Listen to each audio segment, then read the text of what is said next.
വഫ എന്ന് പറയുന്ന ഈ സംഘടന, ആ സംഘടനയുടെ പ്രവർത്തനങ്ങളെ കുറിച്ച് പഠിച്ചപ്പോൾ മറ്റൊരു താല്പര്യവുമില്ല, സമർപ്പണത്തിന്റെ ഒരു മനസ്സോടുകൂടി സമൂഹത്തിൽ ഏറ്റവും പിന്തള്ളപ്പെട്ട ആളുകളുടെയും അതുപോലെ തന്നെ പ്രയാസം അനുഭവിക്കുന്ന ആളുകളുടെയും സംരക്ഷണത്തിന്റെ ചുമതല ഏറ്റെടുത്തുകൊണ്ട് അവർക്ക് വേണ്ടി പ്രവർത്തിക്കാൻ കർമ്മനിരതരായി ഏതാണ്ട് ഒരു 10-45 ആളുകൾ ചേർന്നുണ്ടാക്കിയിട്ടുള്ള രജിസ്റ്റർ ചെയ്തിട്ടുള്ള ഒരു ട്രസ്റ്റാണ്.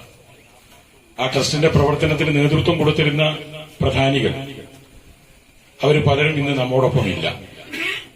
പക്ഷെ അവരില്ലെങ്കിലും അവരുടെ പിന്തുടർച്ചക്കാരും അവർക്കൊപ്പം നിന്നയാളുകൾ അല്പം പോലും കോട്ടമോ ക്ഷീണമോ സംഭവിക്കാതെ ഈ സ്ഥാപനത്തെ കൊണ്ടുപോകാൻ വേണ്ടി തീരുമാനിക്കപ്പെട്ടിരിക്കുകയാണ്.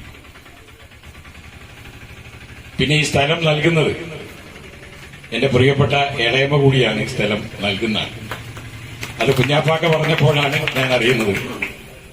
സെരീനയുടേതാണ് സ്ഥലം, വഫയാണ് കെട്ടിടം പണിയുന്നത്, 4 കുടുംബങ്ങൾക്ക് വീട് കൊടുക്കുന്നു, കരീം അതിലൊന്ന് വരണം, എന്തായാലും വരണമെന്ന് കുഞ്ഞാപ്പാക്ക പറഞ്ഞപ്പോ എന്തായാലും വരും. അത് ഉദ്ഘാടകനായിട്ടോ അല്ലെങ്കിൽ ആശംസാ പ്രസംഗനമായിട്ടല്ല, നിങ്ങളുടെ ഈ സദുദ്യമത്തിൽ പങ്കെടുക്കാൻ താല്പര്യം കാണിക്കുക എന്ന് മാത്രം. പ്രത്യേകിച്ച് ഞങ്ങൾ പൊതുപ്രവർത്തകർ, ഞങ്ങൾ ചെയ്യേണ്ടതാണ്.